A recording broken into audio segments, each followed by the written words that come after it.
What if I told you one of the most influential fitness devices doesn't even have a screen?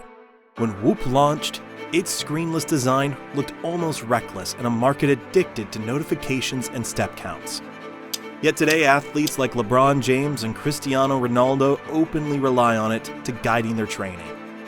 But behind this device's rise is a story that didn't begin with billion-dollar valuations or big-name endorsements. It started with a young athlete at Harvard, pushing himself too far, until his body began to shut down.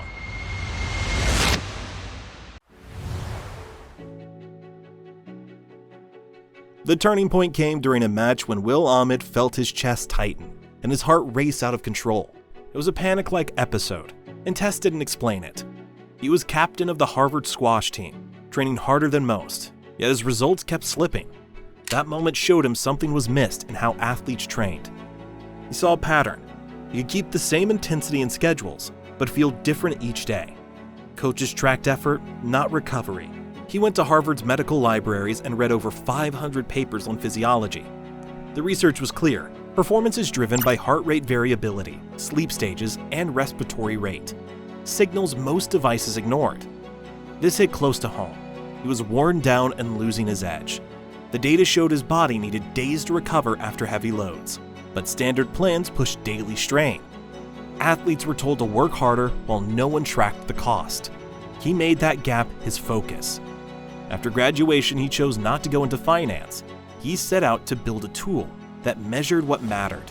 My senior year, I was doing like the third or fourth iteration of this business plan, and I was meeting with the MIT professor, a guy named Howard Anderson, who taught the class and was like a venture capitalist. He just sort of stopped and he said, "Will, at some point you have to ask yourself, is this a paper or are you starting a company?"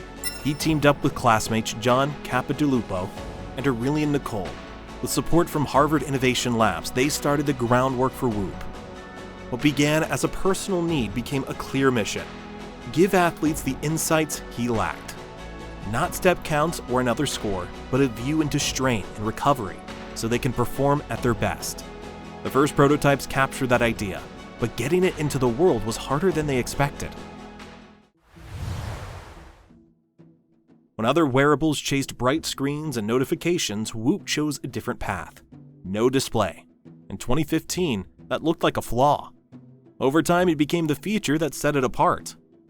Its sensors collect data continuously at high sampling rates, generating about 50 to 100 megabytes per user per day.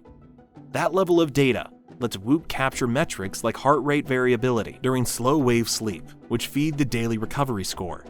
The company reports validating its sleep stage tracking against lab studies using polysomnography, adding credibility many fitness wearables don't have. This design changed how people used it. Instead of reacting to alerts, members check the app once in the morning. One number, the recovery score, guides training. Green means push, yellow suggests moderation, and red signals rest. The routine removes guesswork and turns data into a clear decision. Most of the work happens in the background. Continuous wear builds a personal baseline. These signals are captured quietly and used for action, not ignored. The hardware supports this approach. The strap is small and light for continuous wear, including sleep.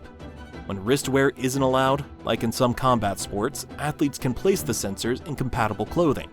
The device stays out of the way, while the app delivers clear guidance.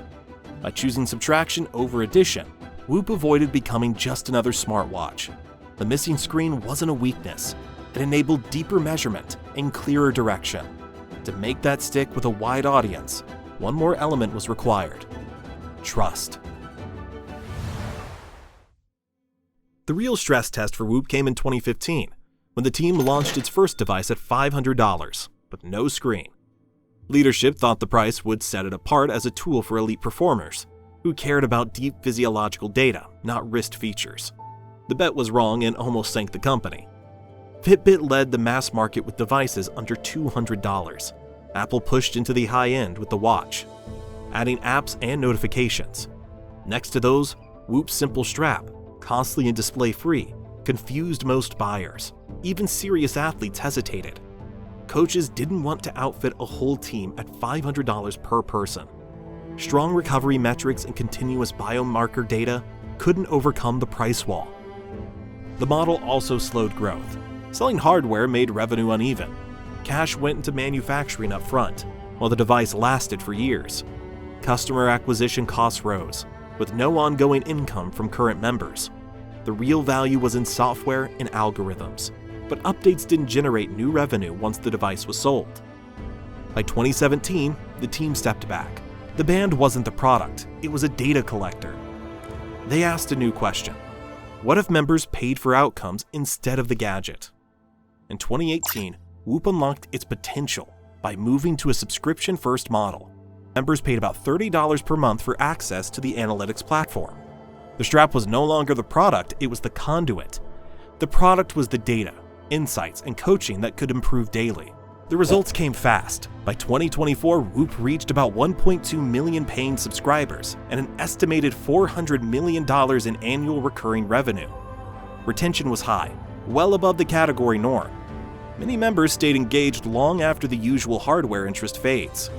In pilot studies, automated coaching tied to recovery scores helped recreational athletes boost training consistency by over 40%, reinforcing why the subscription stayed valuable. The model simplified the business. Recurring subscriptions created predictable revenue instead of a one-off hardware spike. Software updates replaced device cycles, pushing new features and biomarkers to everyone at once.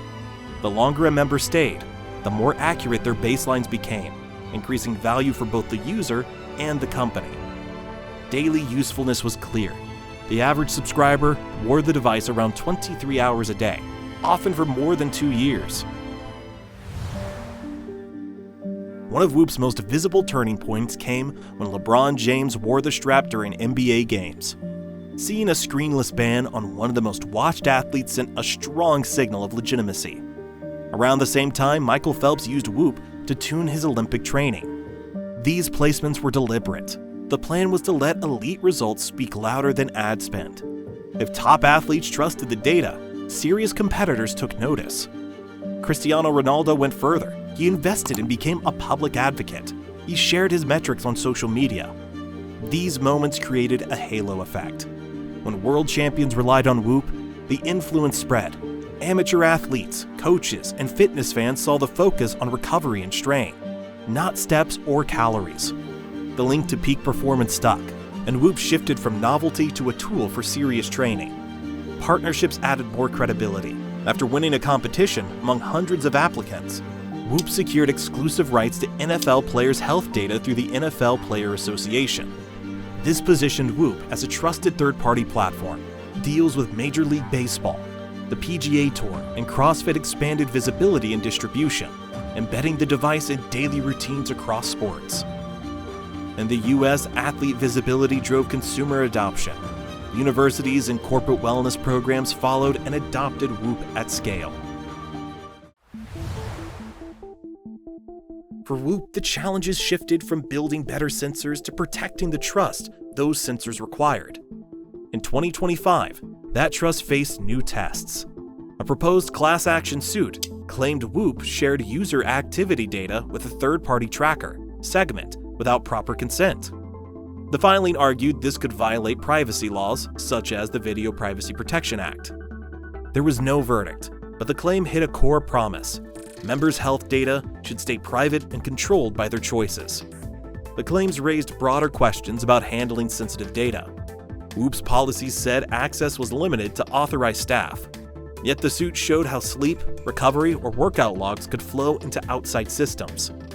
For members wearing the strap almost all day, the idea that their physiology might travel further than expected created real concern. Regulators added pressure. In 2025, the FDA warned that Whoop's blood pressure insights could be viewed as an unapproved medical device, saying it went beyond wellness claims into diagnostic territory. The line between consumer wearable and regulated device grew unclear, pushing the company to be careful with its descriptions and promises. Whoop took visible steps. It adopted a zero retention/zero training policy with its AI partner, ensuring user data would not be stored or used to train large language models. It reworked data pipelines to reduce flow to external services. These changes delayed some features and required heavy engineering effort, but aimed to protect credibility. The launch of Whoop 5.0 and Whoop MG in 2025 sparked a major controversy. Not because of the hardware, but because of the upgrade policy. Existing members were told they had to pay $49/$79 or extend their subscriptions by 12 months to get the new device. This clashed with earlier messaging that led many to assume active subscribers would get seamless hardware refreshes. And it clearly says, Whoop members receive the next generation device for free after having been a member for 6 months or more. Conveniently, they have removed this. They have removed this blog post. They have removed any information regarding upgrading your device or anything like that. The backlash was swift. Social feeds filled with complaints and longtime users shared saved marketing materials they believed promised free upgrades. The issue centered on trust. A member-first brand was seen as changing the rules. Hardware has real manufacturing costs, while many members kept devices far beyond the 18-month cycle. With straps active for 3 years or more, frequent free upgrades strained the model. Customers, though, saw the shift as a break from the service-first promise. Within weeks, Whoop conceded. It said existing 4.0 users would receive a 5.0 at no extra cost if they kept memberships active. The move calmed the immediate outrage, but the perception hit lingered. Many felt the original policy wasn't clearly explained, making the reversal look reactive. Inside the company, the episode led to changes. Whoop began designing hardware for longer life and modular upgrades to reduce refresh pressure. It also committed to clear, explicit upgrade terms, avoiding implied promises. The goal was to rebuild confidence while facing the realities of hardware plus subscription economies.